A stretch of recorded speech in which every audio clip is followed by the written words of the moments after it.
8th, 2014. Please stand and join me in the Pledge of Allegiance. I pledge allegiance to the flag of the United States of America and to the republic for which it stands, one nation, under God, indivisible, with liberty and justice for all. Thank you. You may be seated. We are here this evening with the exception of Pete, who is traveling today. He's on his way back to Maine. So we will enter into the workshop. The order in which we are going to do this is comprehensive ed plan, bullying analysis, and end with the joint budget with the town council, because we have to rearrange the room a little bit. So with no further ado, we're going to start with the comprehensive ed plan. Good evening. Each year, as you know, I have to present to you an update on where we are with our comprehensive ed plan. Just to give you and the public a refresher, the comprehensive ed plan is part of Chapter 206, Subchapter 1, subsection 4502, and the purpose of the comprehensive educational plan is to ensure that each student enrolled in the Lisbon school system meets the content standards of the system of learning results. It is the responsibility of the Lisbon School Department to determine the specifics of implementation of the system of learning results through long-range planning. This was adopted by the school committee in April of 2003, and those two notebooks, folders that are up there, that is actually our comprehensive ed plan, and that is available at our central office for your review. It has been updated. We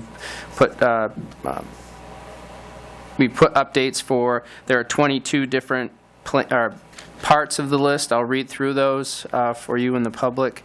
There's an affirmative action plan. There's a personnel plan that includes student enrollment, new teacher induction, staff evaluations, personnel training and development plan, professional development, administrator recertification plan, provisional teacher support system plan. There's an LEP LAU plan, which is limited English proficiency.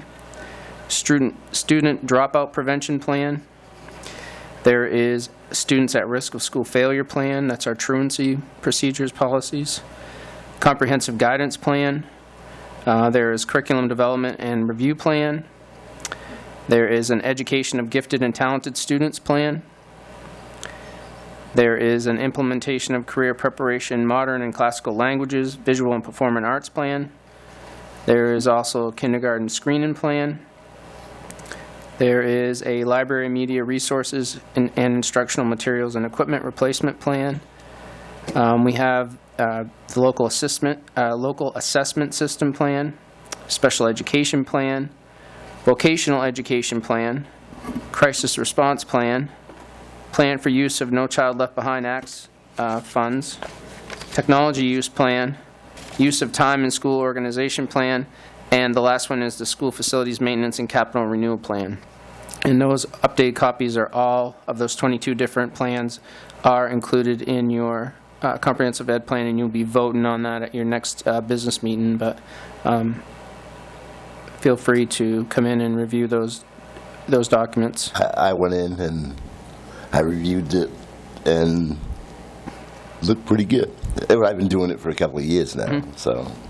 George is our appointed school committee member that is in charge of reviewing those two binders, so make sure all the pieces of the puzzle are in there.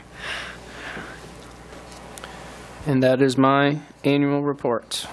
All right, we'll move on to the bullying analysis.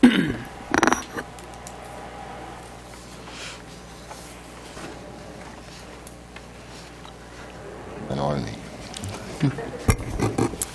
Is someone presenting the Yeah, each of the administrators, yep. Okay, we'll start with LCS. Didn't want to look over eager, you know. If you remember our last report, I don't have a lot of new information for you.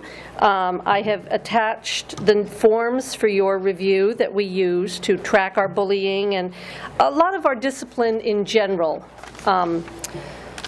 data. We have had less than 5 instances so far this year of either cyberbullying or personal bullying, but as an elementary school, I wouldn't hope for many more than that. We work a lot at the classroom level on the behaviors that lead up to bullying and trying to eliminate those behaviors, so I give a lot of credit to the teachers for getting our students to that point. I've made a list of the types of things we do to minimize those behaviors, and I haven't elaborated on them. We've gone through these previously. And then the things that we need to continue paying attention to, I've called future needs, which is some additional staff development on the whole digital citizenship piece. We're not addressing that as directly with students as we might, so we need to beef that up a bit. We're still thinking about how to fund those cameras for the playgrounds, the exterior of the building, and we do have a few blind spots within the building. We have the staircases covered well, but like the common areas where groups of kids might gather. But they are on our list. It's not that we haven't attempted to fill that, but everything takes time. And then continue with some parent education so that the parents are on the same page with us when we do have a situation, or help us to avoid situations.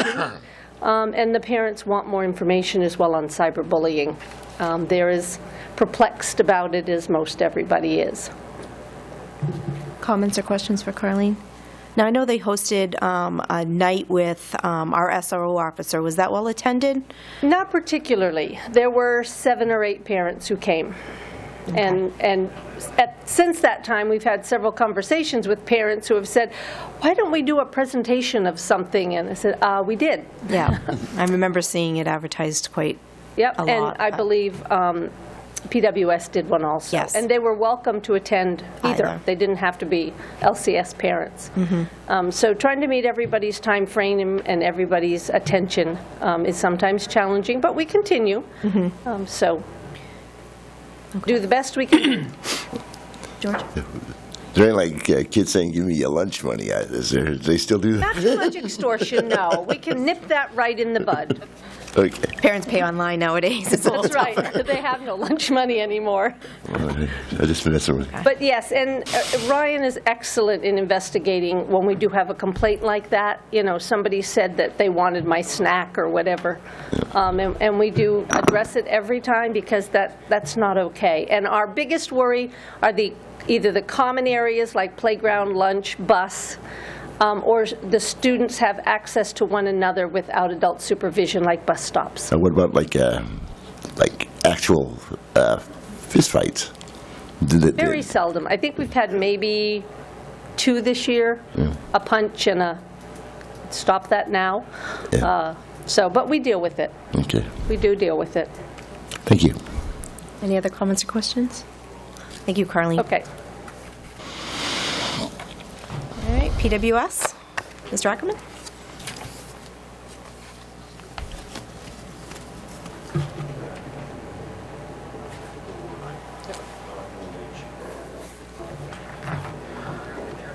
Good evening. Good evening. Nice to be back again, and at the risk of sounding somewhat redundant, I know we've talked about bullying before. I just would like to, first of all, thank the elementary school and the high school for their systemic support in bullying. I think we're addressing this as a district. I put here basically our philosophy towards bullying. Bullying we define as unwanted aggressive behavior among school-aged children that involves a real or perceived power imbalance. So we also recognize verbal harassment that can be as damaging as physical acts of aggression. And we are particularly vigilant about the use of social media. In fact, that's taking up a lot of our time. So we are working with law enforcement at times when necessary, when students make inappropriate posts or use whatever forums to cyberbully. If that happens outside the realm of the school day, it becomes a law enforcement issue strictly. Often that can come over into the school. So we try to be very proactive about that. But I did put together some numbers for you. And the current number of student infractions and consequences, which we construe as bullying, would be 11. That's from the start of school until today. Broken it down by grade, 6, grade 7, 3, and grade 8, 2. So we've investigated each issue and given appropriate behavioral consequences. We also do have the cyberbully hotline. We've received a total of 8 calls. 4 of these did not really pan out to be anything. They were really inconsequential. In other words, students fooling around with it. And again, I mentioned that the social media piece, in speaking with the police here, I see that they dedicate an enormous amount of time to online issues. So we try to make students very aware of this, and we think it's less about surveillance than creating an atmosphere based on respect. So, in other words, if you are respectful towards your teacher, towards your fellow students, that's what you should receive in return. And I think that's probably the best way to address bullying. Obviously, we always stress to students, we cannot address what we don't know about. If you don't come to us, we can't help you. So, we try to keep an open door policy, and I feel that we do a very good job with that. So just to give you an overview in terms of behavioral infractions, we've had 195 a whole year, but these range from very small things. It could be somebody put gum on somebody's shoulder, attention-seeking, small behaviors, or cell phone use. Or disturbing the educational process might be a student who simply didn't take their medication, is having a difficult day, who knows. And teachers are, of course, our first line of defense, but in conclusion, we don't tolerate bullying or harassment in any form, and I feel that our culture's becoming stronger in that respect. Okay. If you have any Comments or questions? To expand upon the inappropriate comment that might happen on Facebook tonight with students, let's say. That is a legal thing, and the school does not get involved in that. When the school gets involved is tomorrow morning, when so-and-so, whoever posted that on so-and-so's page, may have a rebuttal face-to-face on school property, school grounds, school hours. That's now where the lines get blurred, and now it becomes a school issue because of the actions that are taking place there. But there still is a police issue of the actual first infraction. So you guys are working hand in hand. We do work closely. Because of that. Yes. And the law is very clear, just so the public knows, that instances that happen at home or at school or on their own iPhones or whatever don't necessarily constitute a school issue until those situations and comments and everything else are brought into the school. Exactly. Okay. And I would also hearken to say that Carlene mentioned that they were addressing digital citizenship, and we work closely with that as well to inform students so that they know what's acceptable, what's not. And often, let's face it, middle school is a volatile age. They're going to try things out, and we want to make them aware of that. So we work closely with parents, teachers, community. Okay. I just wanted to make sure the public knew that kind of the Absolutely. line that the state laws. We do try to have those parameters. And we are a lucky district that have SOR officers that are able to be in our schools and kind of have a pulse of We're those very types of- fortunate that way. I agree. George? I was just wanting to looking at the things. It said grade 6 had 6, grade 7 had 3, and grade 8 had 2. Correct. Is it like maybe, hopefully, that they're getting more mature? I would like to doing think this? that, yes. It's possible. And again, We're still waiting to see the high school. again, I think we all do work together, and at our administrative team meetings, we do talk about common approaches. So establishing a culture of respect, K through 12, is a priority. I know it is for Superintendent Green and all of us. Appreciate your work on this. All Any right. other comments or questions? Thank you very much. Thanks so much. The high school? No, the middle school.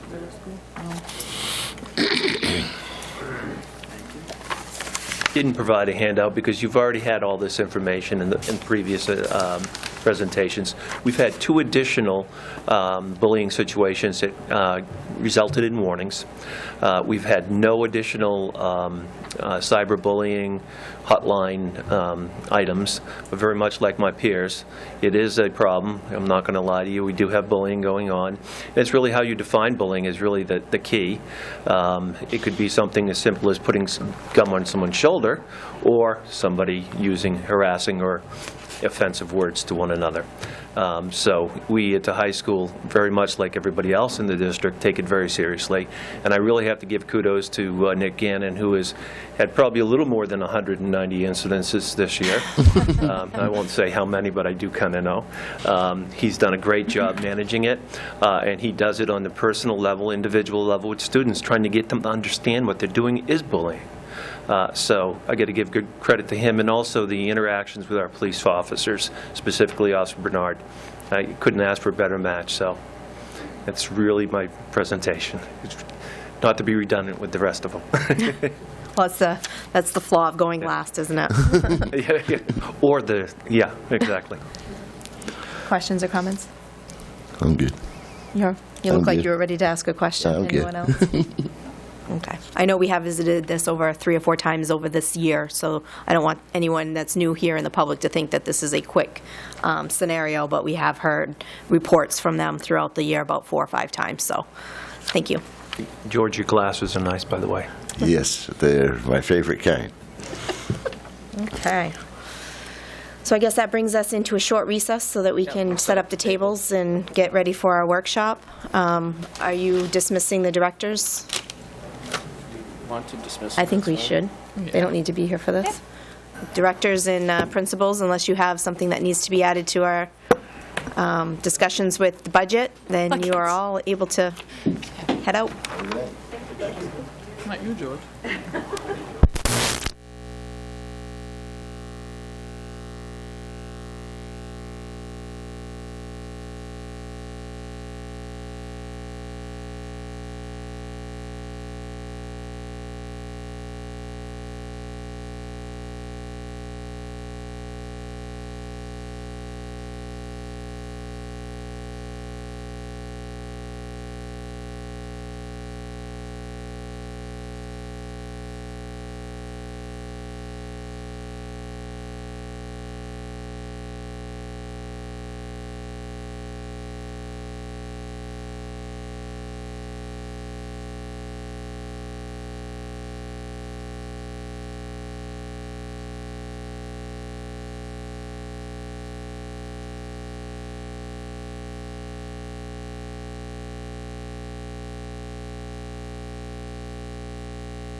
piece? Oh, I don't know. I bet it's, Maybe for hers. Get floors for 120. Yeah. Well, that's what she's saying, 1 to 200. oh yeah, I The probably. birthdays are next week. Oh my God, there you go. I just need to, I That's need what to I'm know, saying. I'll call you, yeah, because I'll need to know, like, because I'll get in and right at the beginning and get them. It'd be cool if they had like a pit. Or if they had a pit like the Kenny Chesney has. Yeah. Oh. Well, now you got me thinking, I'm like, Yeah, well, easy with that thing. They've got TV. she'd take that first. Huh? If they had that, a pit, imagine them all in the pit. Those are the best. That was the best Ah. ever concert I've been Yeah. to. There's no like, I mean, it's crowded when you get by the stage, but they only let so many people in there. So if you stand back, you're fine. Okay, well, you look for those first. Pit, yeah. I know. Kirsten would love to go. Again. She's moving though. When she leaving? I would. You can sit in the back towards the camera if you wish. I'll sit next to Rick. I know that he won't bite me. Yeah. None of us buy it. Got a lot of reach. I do. And I have not had my shot. Actually, no, I just had my shot.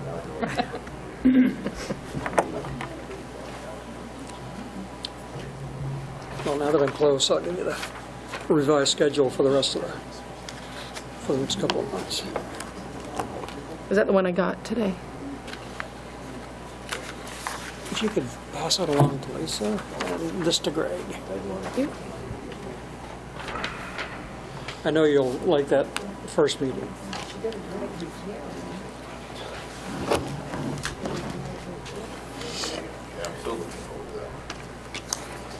You want the top one? I'll eat a peanut butter sandwich on my way here. We can break pizza in. Don't tempt me. If you got to work through dinner, we'll Good. Yeah, well, Mark's here. He's coming just down. coming down the hall, so. Sure. Is that all that's coming? I think so. Okay, A let's move this couple of out. other counselors are going to another meeting for us. Okay. We're missing Roger, Eric, Roger and Eric are going to the water department meeting, Hey, Mark. and I didn't talk with Chris. Counselor Brunel, but I I saw him today. I thought he was coming. If you could pass that to... thought he had another engagement, but I can't remember. Monday nights he typically. I know. Do we want to get started then? Sounds good. Okay, well, we, earlier, before we started the budget season, the school committee and members of the town council had asked me and the former town manager to set up additional budget workshops with both the town council and the school committee. This budget season is a little bit different for the school department, where our subsidy numbers have come in higher than what they have been in the past. As you know, and I've shared that, I want to talk a little bit about that as well tonight. But I know Dale and I have met a couple of times, and we met with some of our finance directors and other members of our staff to look at a couple of things that we wanted to share with you this evening, some thoughts. The first one would be is the payroll position for the town. And we, as you may know, we had a resignation with our bookkeeper. And so what we discussed and what we feel will probably work and work for both sides is that we would take over the payroll. We would hire the town's current payroll person and then hire them as our HR payroll, which is technically what the bookkeeper position was. And what that will do is that will save the town approximately around $40,000. One of the things that we're also going to be able to do is, as with the town manager, interim town manager, all that, and I know you have some budget lines that are over, even for this year, is that we will be able to take over her salary because that person's already left. We will be able to take over, do a transfer of that person on May 19th. And so you will have the savings from May, June, and July. I don't know the extent of what that will mean, but there will be some savings for you for this year, so it'll help offset some of your costs. One thing that I wanted to share with you, and we need to be real clear this evening, is there is money that you've built into your budget. I know during your presentation and tonight during the Finance Committee presentation, they shared the numbers where the $230,000 that we had in subsidy increase. Let me get some of these for the public too. Jessica would like that. This is our revised subsidy report. And again, remember, this is all preliminary, but I had mentioned during the last public hearing that we anticipated the state to change the mill rate, and they did change the mill rate. And so as a result, our subsidy decreased, even though it's an additional amount from the prior year. It decreased. So I know that what I was getting at is in your budget presentation and in the Finance Committee presentation, you have used that $230,000 as a placeholder on savings. And I need to let you know that that is, although it at the time was an option, you got to be real careful because that number is going to change. With all the resignations, bringing on people, we have about 16 openings right now. So that our numbers are going to change significantly over the next several weeks. So I don't want you to build in $230,000, even though people will argue it all comes from the same pot.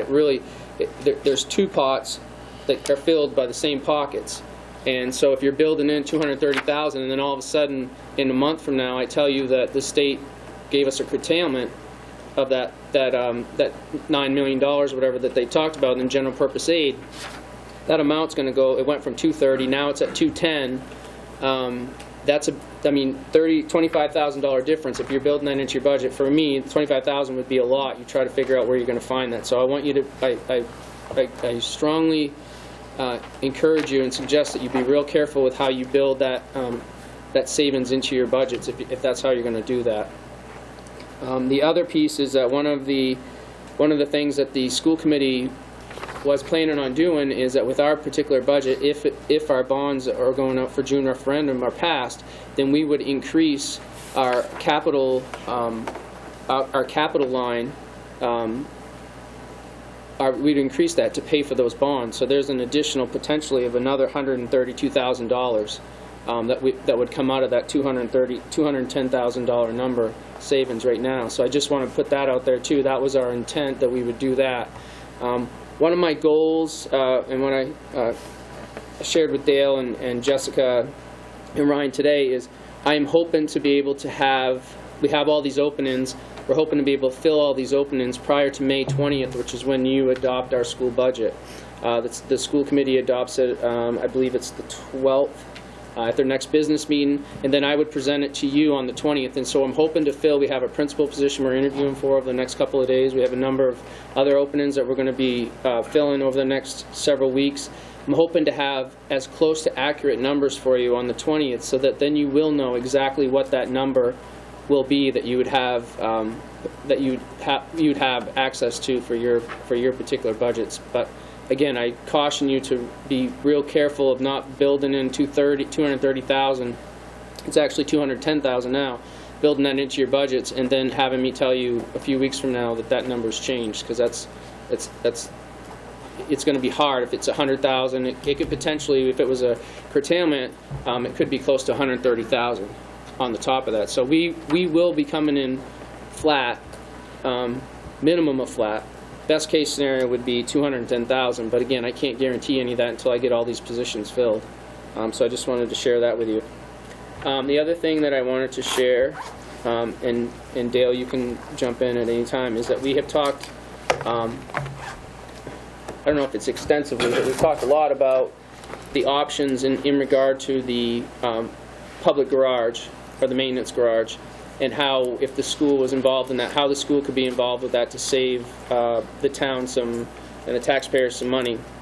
The options that we've looked at include, we looked at a 3-year estimate of what we're paying for our labor for repairs on our vehicles, and it's roughly anywhere between $30,000 and $60,000. All depends on what we have for vehicles.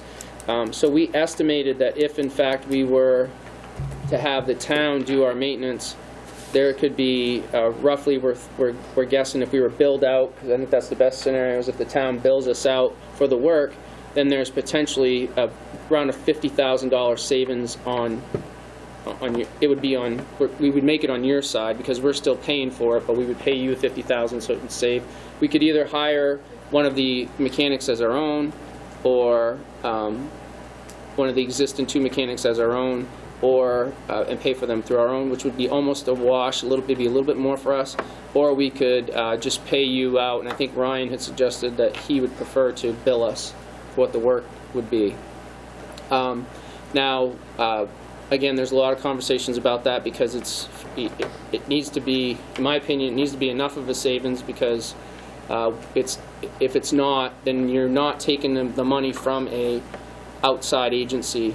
You know, you're taking it from a local business, and so that's the conversation. Those are the difficult types of decisions you have to make, and you want to make sure you're saving enough to constitute moving that contracted service line. So, in your options that I think Dale was going to share or shared earlier, the only way that would work is if you were able to have a building, either buy or build a building or renovate a building that was big enough to accommodate our vehicles.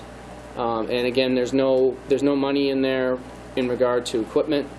We have a lot of our buses, about 40% of our buses, if we're approved this year for a new bus on the second round, which I think we will be, then probably 40 or plus % of our buses would be relatively new, and they do require a lot of technology, a lot of electrical. I know 3 or 4 years ago we had some electrical issues with our buses. So you'd need to make sure that you had that type of equipment and find out what the cost is, and is it worth it.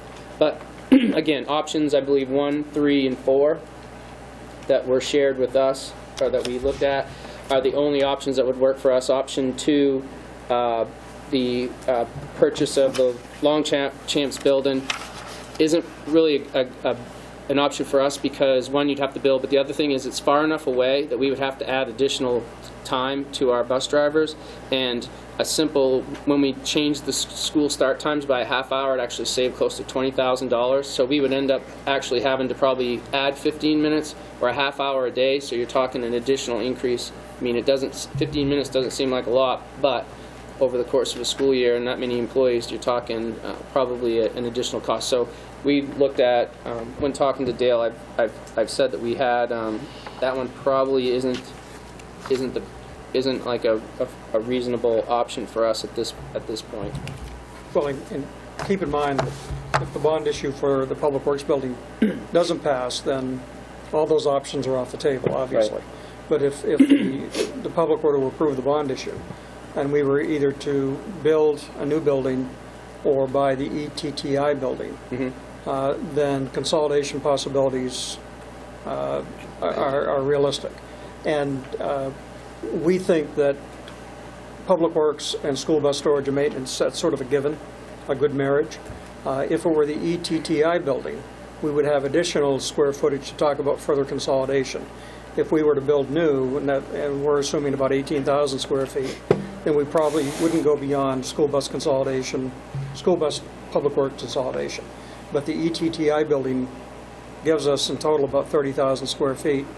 You could do an awful lot with that building and potentially close other buildings and save some money. But we're not going to have that analysis completed between now and the election. What we're going to be doing is presenting the public with various scenarios that would be considered should the bond issue be approved. All of them would fall within the amount of the bond plus the cash that we would have in hand from the fire. And with that, we've talked about how we're going to get the information out there. I know on the school side we do have a June 5th informational night. We have already met with the engineers, architects for the gymnasium. They have made some changes based on the feedback they received from people, including, if you know, the original designs has quite a few windows in it for the gymnasium. They are concerned, or people were concerned about, one, the heat and the light going in and that interfering with the events that are going on, so they've changed it. They have there's a special type of material they put up in the center which will let a light in but won't let the heat in, and it won't let the heat out. And so there have been some changes. The bleachers on both sides of the gymnasium is another recommendation from community members. And the size of the gymnasium, making sure there was 2 practice courts. So there's some changes.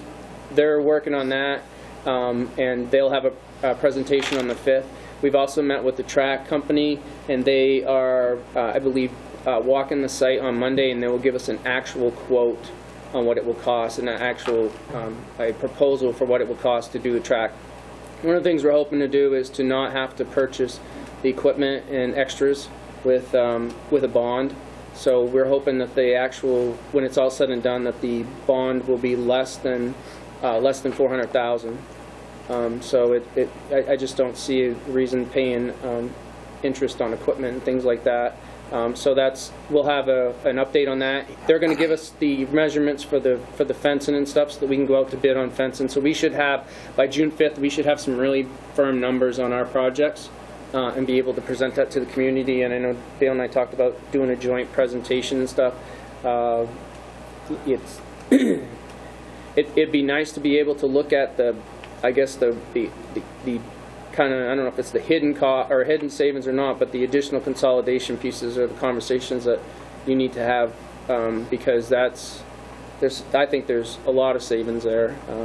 But again, those are tough decisions that you would have to make, and go from there. And hopefully by May, we should be getting, we will be receiving the performance contracts, items, estimates and stuff like that, so we should be able to look at those projects and see how those fit for both school and the town, short and long term. But I believe I think there's still additional money. I'm not sure how much there is until we have those conversations, and I don't know how open people are to having those conversations, except for Dale and I. Well, what I'm finding in Lisbon, and is not really very different from my experience in Freeport and Caribou, was that everyone's in favor of consolidation as long as it's not their department. No, you get along, I think. So, at the end of, I keep reminding my folks, at the end of the day, the council will make those decisions, with their input, obviously.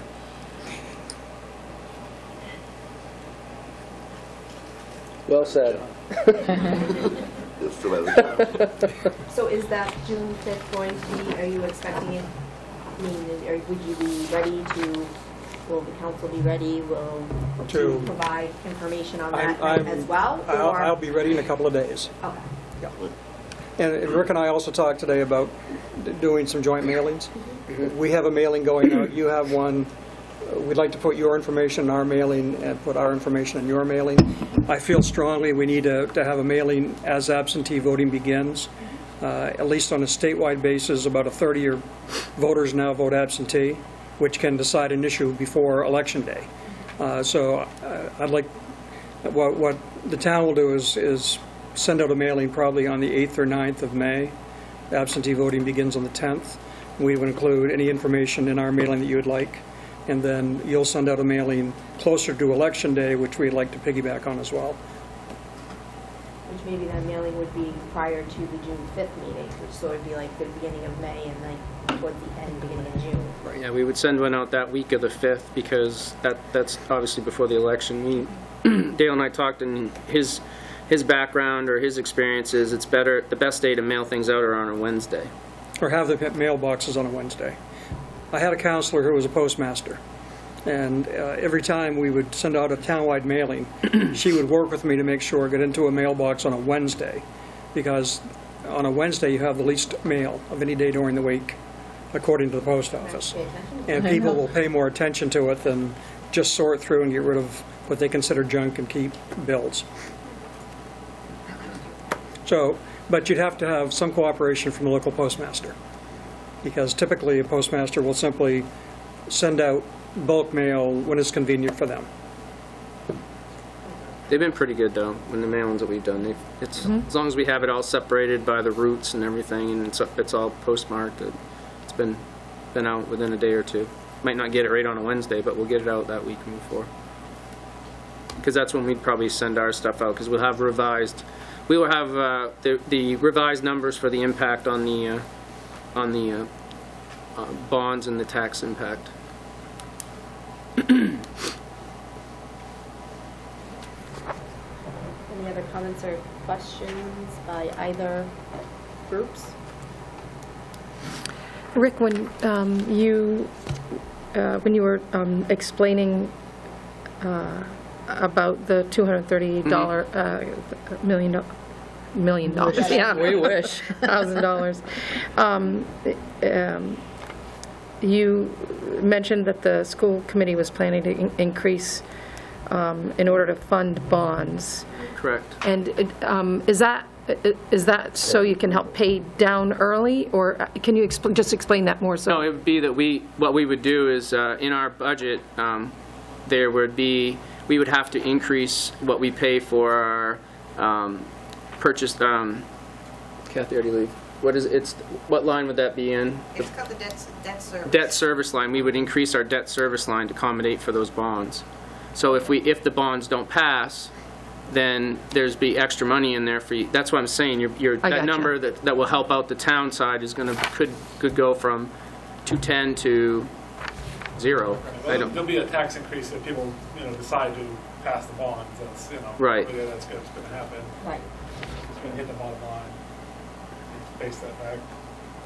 Well, yes and no. On our side, it would. I mean, if you look at it two sides, we would still be a decrease. It'd still be a tax cut break, even if the bonds pass. It'd be 130, and we're receiving 210 additional dollars in revenue. So overall, yes, if your side, you would lose the 130 if you're building your budget on that. So you'd have to raise 130 or find to reduce 130. That's what I'm just trying to give you a heads up. Just be real careful before you build that in there, because that's like building unanticipated revenue in your budget and then have them take it away from you. But would they take it away from us if we didn't have it? What's Pardon? that? Would you guys be taking it away from us if we didn't have it? We're not They're not taking really anything away taking- from anybody. Yeah, they're not taking it away from us. They're just, in what they've seen is when you look at the overall budgets and you add the two together, there's a decrease. Well, there's this $210,000 decrease in there. But it's, when you build, it's all on how you look at the budgets. Because the way I looked at it is that if you, like for instance, payroll and the maintenance and stuff, if we can, even though it stays flat on our side, if we can reduce it on the town side, then that takes it off the $500,000 shortfall that you have.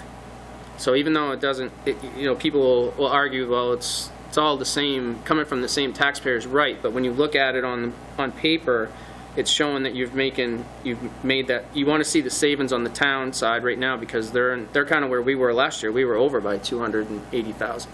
So I think that you have to look at, if you can take money and spend it on this side for this side and show the savings, that will decrease that 500,000, because that's going to be it's a lot of money to try to find with a small, as small departments as you have to really look at services and cutting.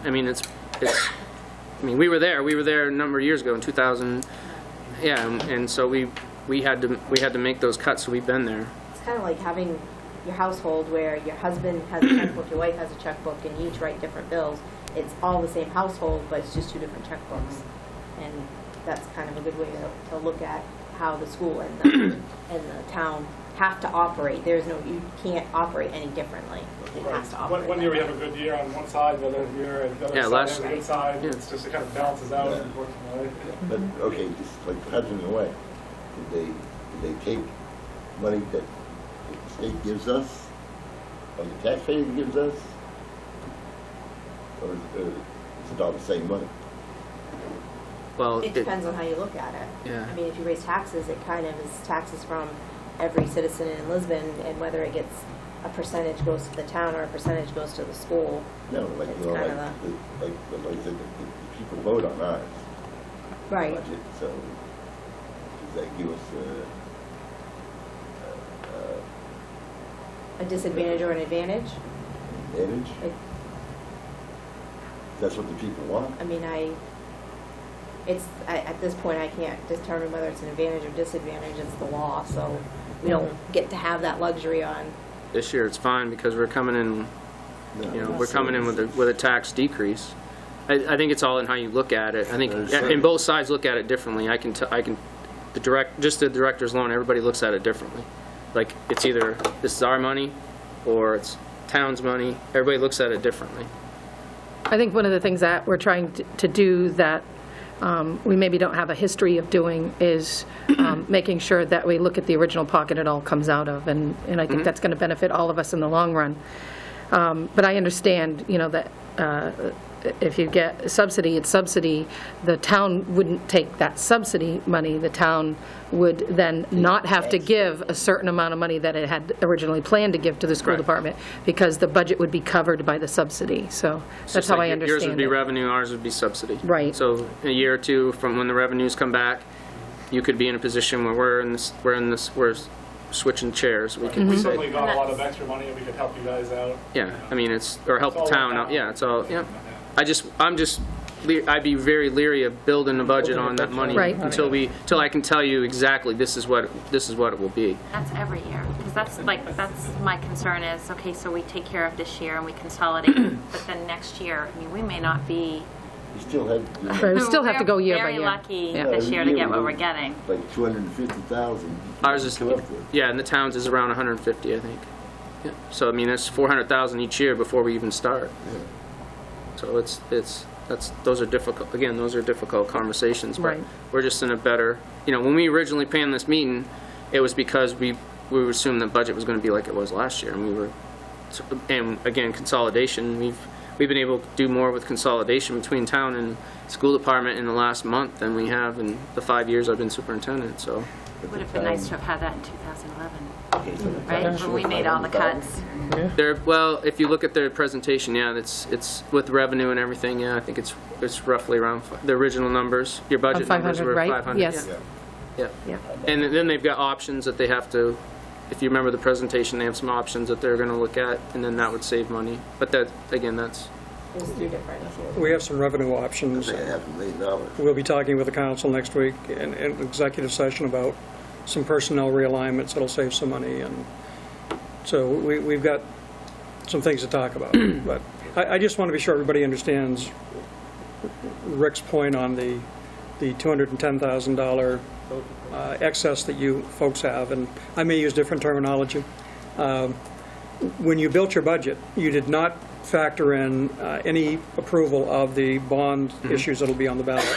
So if those were to both be approved by the voters, you're going to have to pay one interest payment next year, which would be $130,000, give or take. $132,121, yeah. So that money would either have to come out of your excess or would have to be added to your budget in some fashion. And that's, I just wanted to be sure that, the other reporters here, that it's fully understood, and Yeah, everyone else in the room. yeah, it's Yeah, it's 100, the interest for the two bonds is $132,121.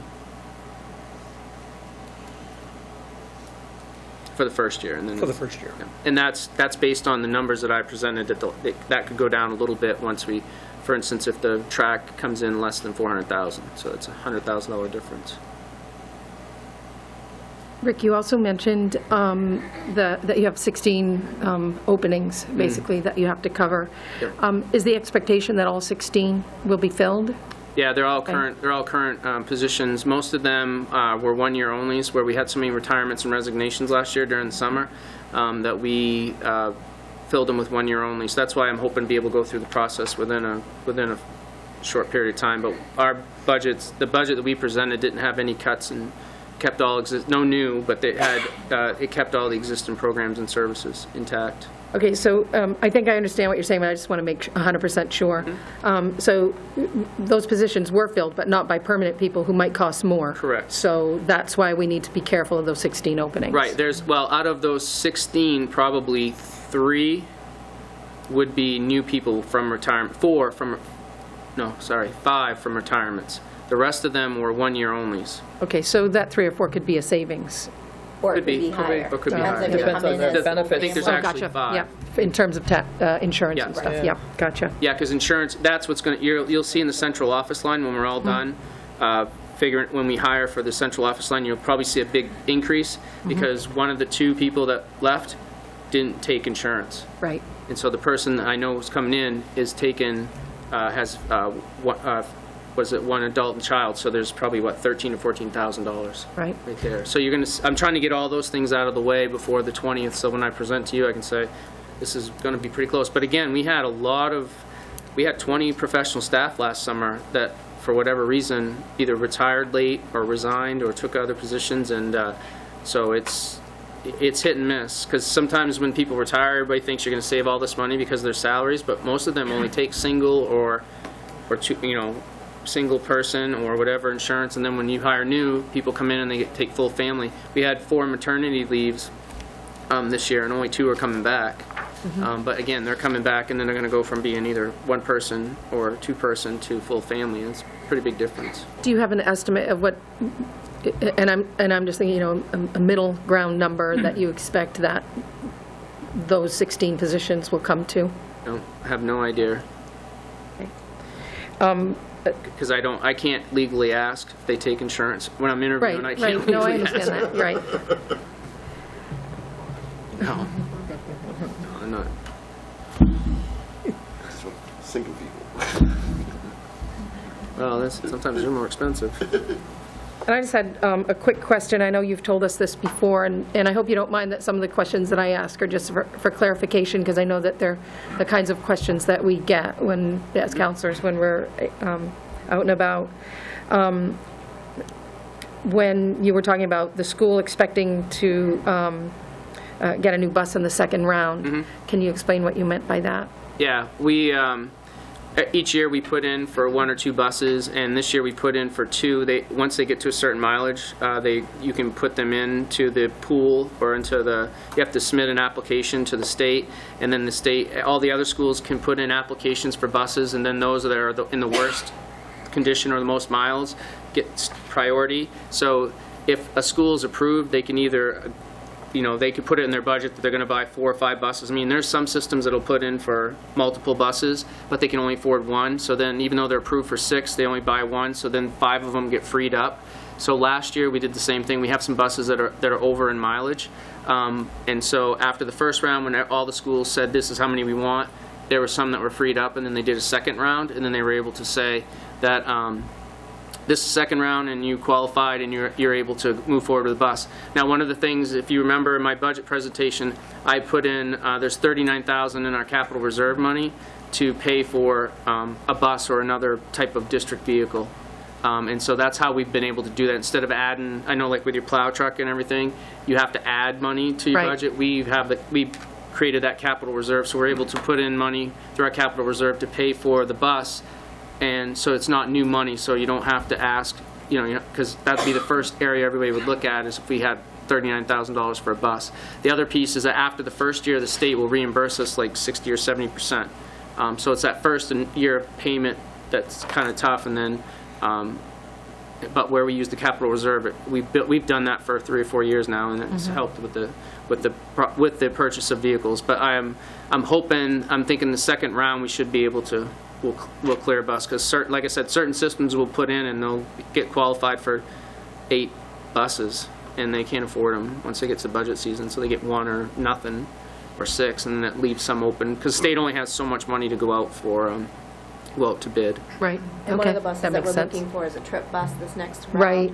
Yeah. So that it can house the entire track team and equipment, so that we don't have to take 2 buses. So that it will help save with labor costs and gas as well. Perfect. Yeah, and the bus that we're using for trips now would actually go out on the routes, so it's a win-win, because we'd almost gained 2 buses versus the 1, because we'd have the one out on the route, and then we'd have a trip bus that would be long-term. That'd be probably a 15-plus year vehicle.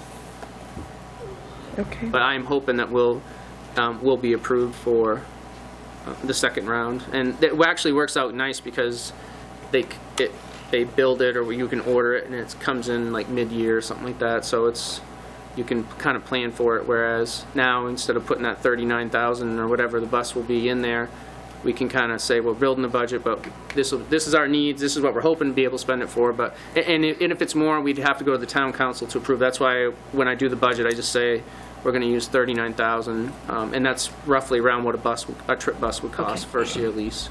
Is that that's a little bit more than a regular bus cost? Yep, yeah, I think it's about 20,000 more, maybe 18. But it'll have a broader use and maybe a Well, little less mileage? you can Yeah, hold a that's what I mean, lot yeah. more kids. Yeah, and equipment, all the equipment's underneath. Like we have, for the track, they had the javelins and stuff that they were storing under the seats that weren't even in, those technically, for safety reasons, should be underneath the bus in case there's ever, those things shouldn't be rolling around or whatever. And but yeah, when we've had to take 2 buses, so you're paying 2 drivers overtime. In the long term, that'll save some money, but it's just more having a trip bus and being able to put 80-something, there's about 5 or 6 additional kids I think you can add in there.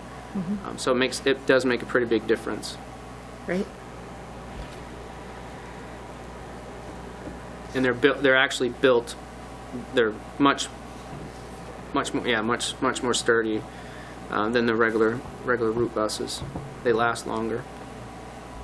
Great. So that would be our goal for this year once. And I don't know when we'll hear from that. Last year I think it was during the summer. Any other questions? Mark? You look like you were pottering over something. No, I'm just thinking, You're I all set? don't have any questions. I have a general question. Do we have, I know on the performance contracts, because I'm really interested to see how those come in for us and see what kind of savings we can realize through those. Can you remind me when we expect those to come in again? May 1st. But again, the person that's responsible for that, I know his wife was due last week, so somebody will be getting to us in early May. Great. And they'll have multiple projects for all the different buildings, and they'll be able to tell us what then we would sit down and say, okay, we want to do this, this, and this.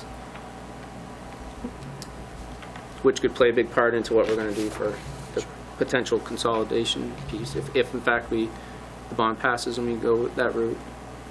And are they aware of our time constraints that we would like to? Siemens? Yeah. Yes, they are. Okay. They're actually ahead. They weren't planning on, I think the original proposal, it was going to take 4 months. Okay, I So I thought think so. I think they're ahead of schedule. Great. Rick, so which buildings did they specifically look at? They looked at everything, I think. I think every building. Every building every So building. the existing maintenance? Yeah, they probably did before the accident, yeah. Before the fire? It was after. They looked at it after the fire. After. Well, right there. They had more work to do than they thought. Yeah, and the other thing is that we can build in, That's what I was. we can that's what I was build into gonna the, into that contract, the light and HVAC stuff for the gymnasium.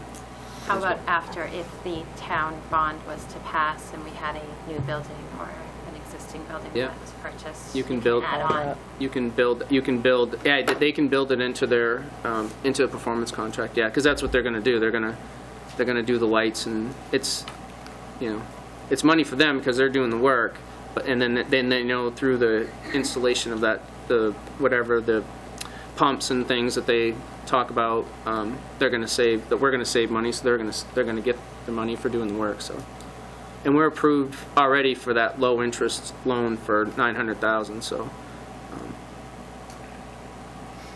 we could probably use a couple $100,000 to do some of the gymnasium stuff.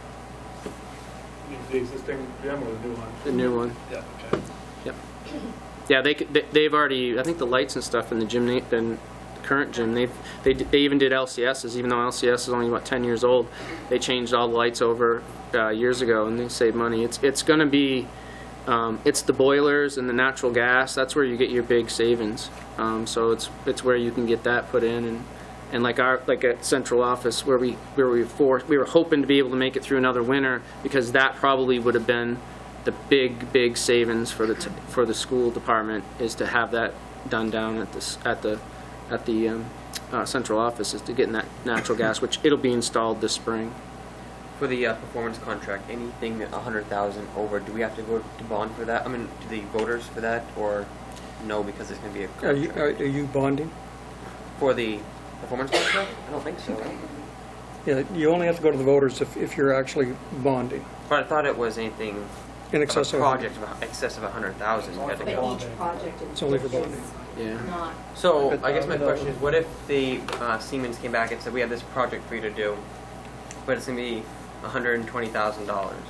do we have to go to the voters because it's 120,000, or no, because we're going to raise it through a source that we're already budgeting for, and we're going to use a savings to offset that? I believe your town attorney looked at that and said you did not have to go to. If you're not increasing the town's debt load Right. as a result, then you don't have to go to the Yeah, voters. and you'd be going out of your professional services, so you'd be just moving Because money the around. electrical bill and all of that stuff is still in place, and that's what you're paying.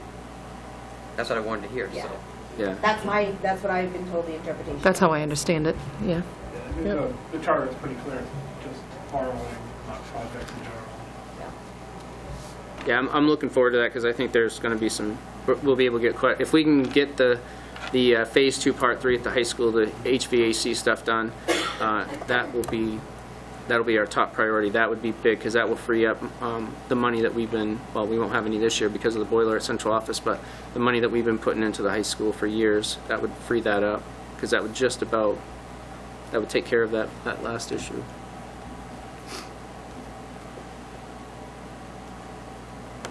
Any other comments or questions? I would say for Dale or Rick.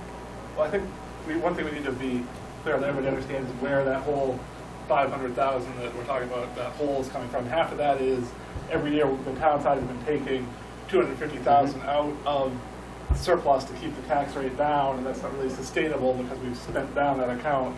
So it's not like we're just deciding to spend more money here, and you'll understand that. It's we're just losing that revenue source that was coming out of our piggy bank that we don't have anymore, so that's where the cost, that loss of money is from. Mark makes a very good point. Yeah. Most of our problem is on the revenue side, not the spending side. Spending's only up $200,000. That may seem like a lot, but when you look at a $7 million budget, it's a very small percentage. $300,000 problem is revenues. And most of that comes from the inability to continue to take out of fund balance. So this is a one-year problem. Mm-hmm.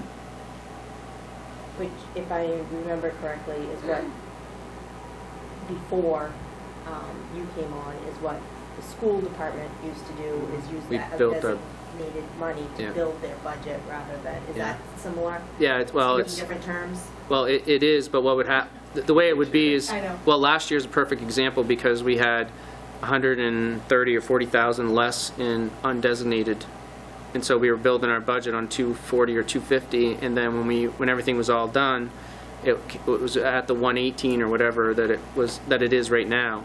And so that the example is that last year we had 200 and something, 2 years ago we had 200 something thousand, and then last year because of things that happened, we only had 118. So then you had to make up that 130, and that's kind of where they are. Once we made up the 130, then you get over that. But I agree that you have. I mean, I'm aware of that's what the issue is. But you have to get over that 250,000, and I don't think there's anybody in the room that would argue that you need to address that. And how you do that is, that's the next question. That's the hard part. Is how do you do that?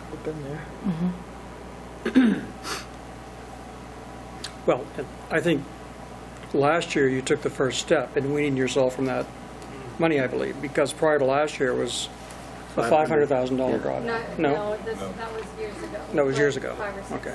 So you took a step years ago, and now you're taking the last step.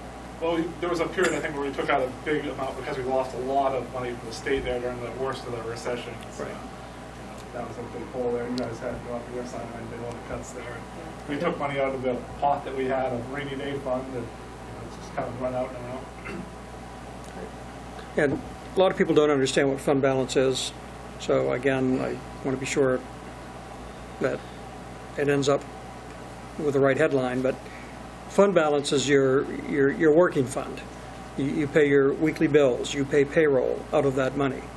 And when that fund gets too low, you have to do what they call TANs, tax anticipation notes. So you have to borrow to pay your bills. And towns that start floating TANs are in financial trouble. You don't want to go there. You're borderline currently. And that's to pay both town and school Right. payroll and payables, not just... Right. It's for the entire $20-somewhat million budget. Exactly. Yeah. So you're on the fringe. You don't want to go any deeper into that fund. In fact, over time, you need to start building that fund back up.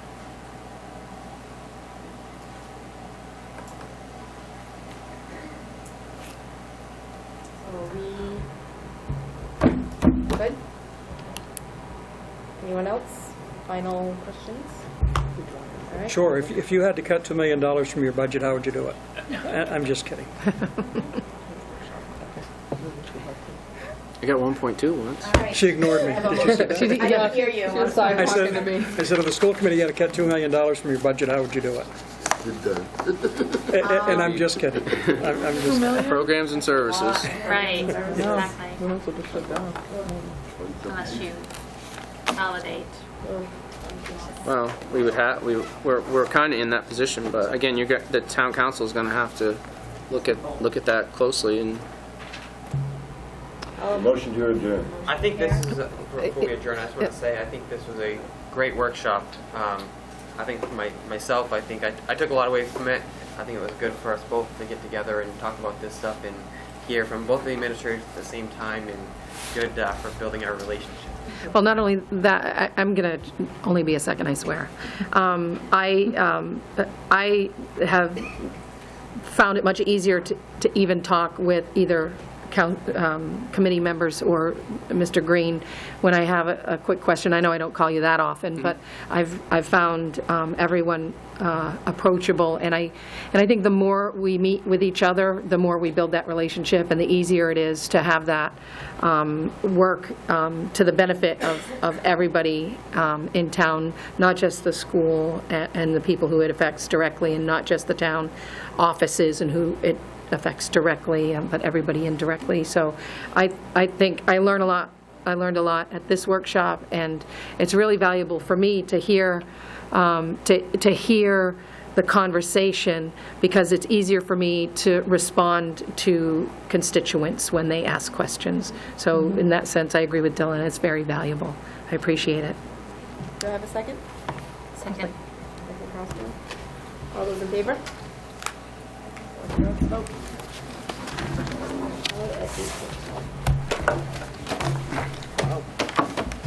Council just gets warmed up at 8:15. I know. You're killing me, Les.